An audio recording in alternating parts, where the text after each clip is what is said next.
Olá pessoal, sejam bem-vindos à nossa aula 20 do módulo 2, Zero de Funções, do nosso curso de Cálculo Numérico. E agora então a gente vai falar, pessoal, sobre as condições de convergência do método de ponto fixo. Tá? A gente viu o exemplo numérico na aula passada. Se você não viu a aula passada, vai aparecer um card aqui em cima para você assistir. E a gente ficou com aquela dúvida, dependendo de como eu escolho a função de iteração do método de ponto fixo, dependendo dessa escolha, pode ou não haver a convergência para a raiz. Então, é justamente isso que a gente vai analisar agora do ponto de vista matemático. Tá? Então, essa análise, pessoal, ela começa com esse teorema. Tá? É o teorema 2. Tá? O que esse teorema fala para a gente? Ele fala que se a gente tem um valor xi, que é uma raiz da equação f de x, tá? Ou seja, f de xi igual a zero, né? E essa raiz está devidamente isolada em um intervalo i centrado em xi, né? Dada essa condição. E dada uma segunda condição, que a função de iteração é φ de x, essa função de iteração é uma função de iteração para f de x igual a zero, então você vai verificar três condições.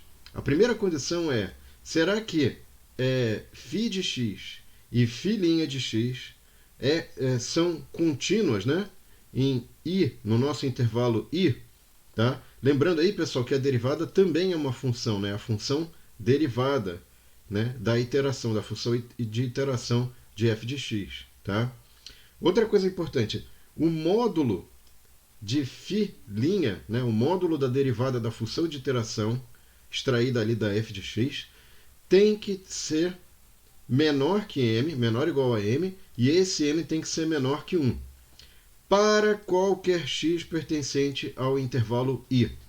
Então, uma outra condição é garantir que o valor da derivada da função de iteração naquele intervalo vai ser sempre estritamente menor que 1. Tá? E, finalmente, pessoal, garantir que o ponto inicial para o qual a gente vai fornecer para o método iterativo pertence ao intervalo i. Tá? Se eu garantir essas três condições, então vale, e a gente pode provar, só que a gente não vai fazer a prova detalhada disso, a gente consegue provar que existe uma sequência x de k gerada pelo processo iterativo, né? X de k mais 1 igual a φ de x de k, que converge para o xi, para a raiz xi. Tá?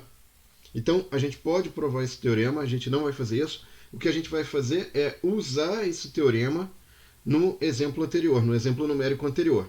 Então, relembrando aí, pessoal, o exemplo numérico anterior, no qual a gente chegou a construir, inclusive em Python, né? E a gente verificou tanto a parte gráfica, como é que ficava a função de iteração 1, né? O φ1, e como é que ficava a função de iteração 2, o φ2. Né? A gente viu lá como é que ficou. E mais importante, a gente viu que o comportamento da primeira função de iteração era um comportamento divergente, porque ele se afastava do valor de x, que era a raiz de f de x. Né? Ao passo que já a segunda função de iteração, a gente verificou que ele estava se aproximando. Né? E graficamente a gente consegue enxergar isso. Veja que aqui, ó, é um valor entre 2 e 3, e de fato tem a interseção aqui, né? Essa interseção é justamente aonde está a raiz, né? Tem duas raízes aqui, e a gente forneceu o valor 1,5 aqui, né? Na verdade, a gente começou com um x0 igual a 1,5, tá? Então, a primeira coisa interessante que a gente pode observar, pessoal, é que se você usar esse φ1 aqui, né, que é esse vermelhinho, isso vai te dar um comportamento divergente, que está dado aqui.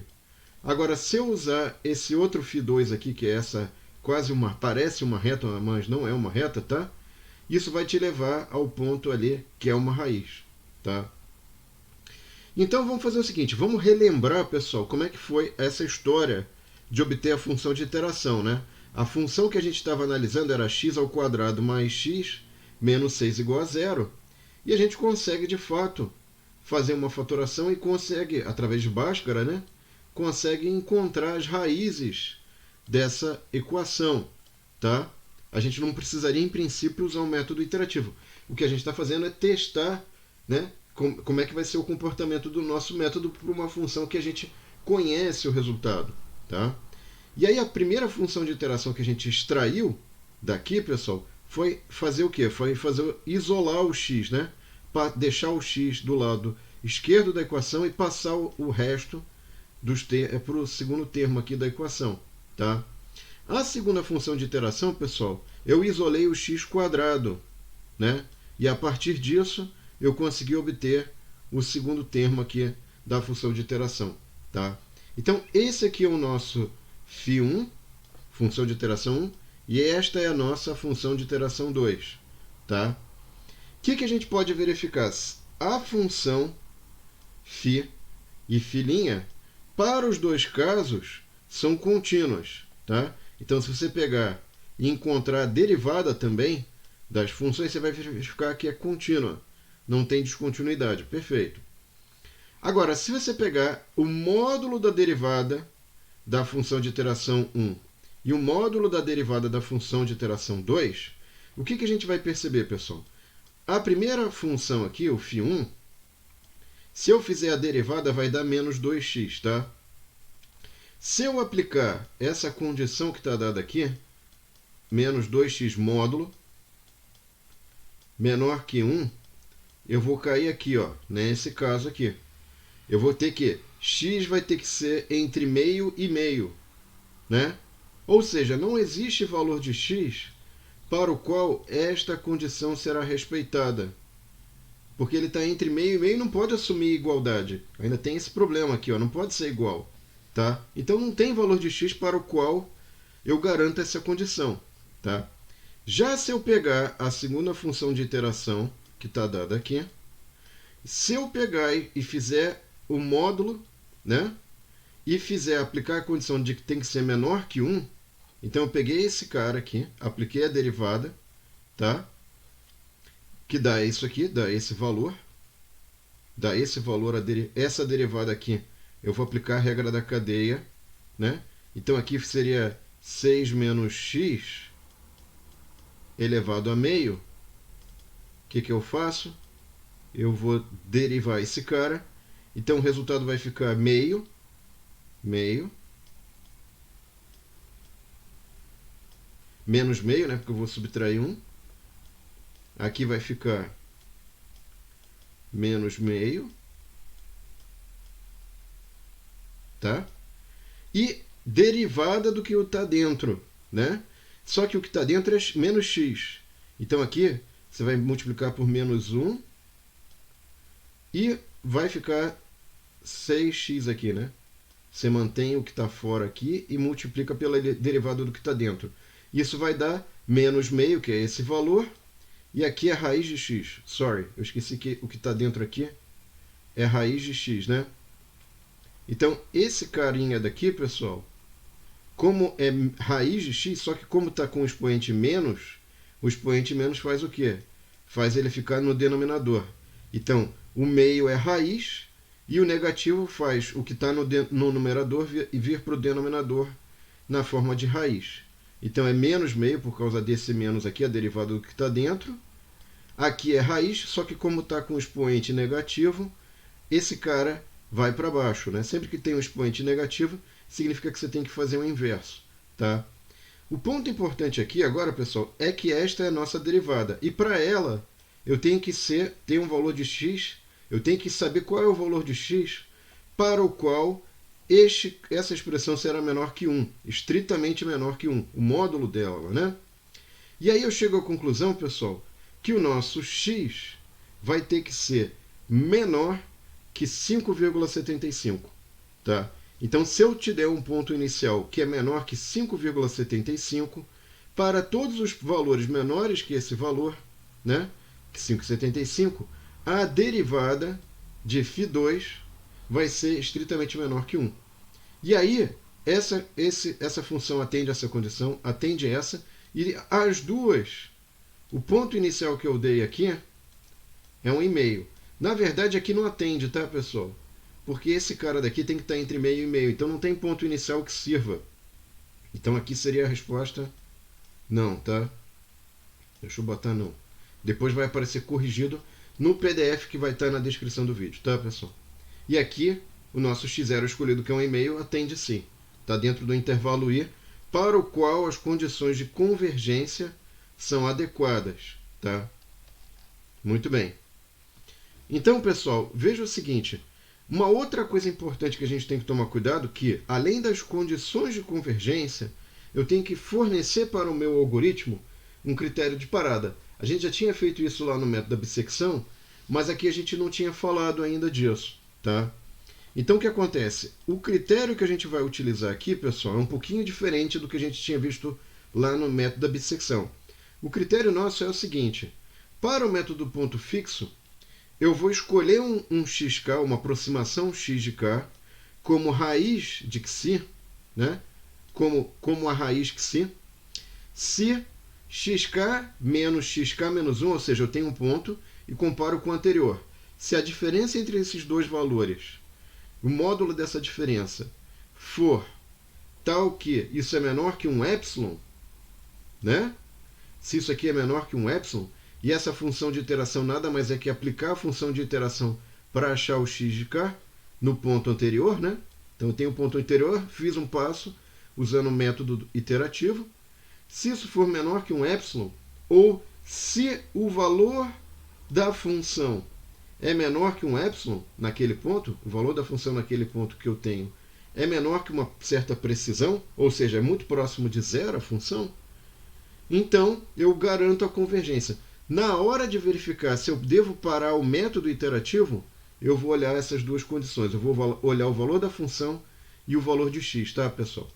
Agora, um ponto importante é que nem sempre, quando os sucessivos pontos da sequência forem próximos, ou seja, menores que um valor epsilon, o módulo da diferença, né? Nisso não necessariamente reflete no fato da gente estar próximo da raiz desejada, tá? Então a ideia aqui, pessoal, é que essa situação aqui, ó, né, eu tenho x de k menos x de k menos 1 menor que um epsilon, o módulo da diferença, porém, a raiz que eu estou procurando aqui, ó, é essa daqui, ó, φ de xi igual a xi, né, o ponto fixo. Esse aqui é o ponto fixo que a gente está procurando, tá? E está bem distante. Na verdade, se você comparar como é que se diz? O ponto atual com o ponto anterior está próximo, mas isso não significa que está próximo da raiz que você está procurando.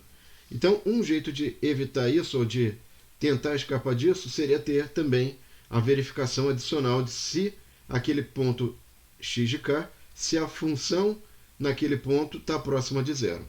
Tá? Uma outra coisa importante aqui, pessoal, é a gente verificar que se a gente tiver que a derivada da função de iteração filhinha, né, no caso ali, é menor que zero no nosso intervalo I, né, então, centrado na raiz xi, a sequência x de k vai ser oscilante em torno da nossa raiz xi. E neste caso, x de k menos 1 menor que um epsilon, o módulo da diferença menor que um epsilon, implica necessariamente que a gente está suficientemente próximo da raiz xi. Tá? E nesse caso, então, pessoal, eu consigo garantir que o passo que eu estou dando aqui vai ser, na verdade, isso aqui vai ser uma estimativa superior em relação à distância de x de k em relação a xi. Tá? Então, dessa forma, pessoal, é interessante a gente entender que é como se eu tivesse essa situação aqui, ó. Tá certo? Então, eu dei um passo, né? Repara que aqui eu fico oscilando em torno do xi, da raiz.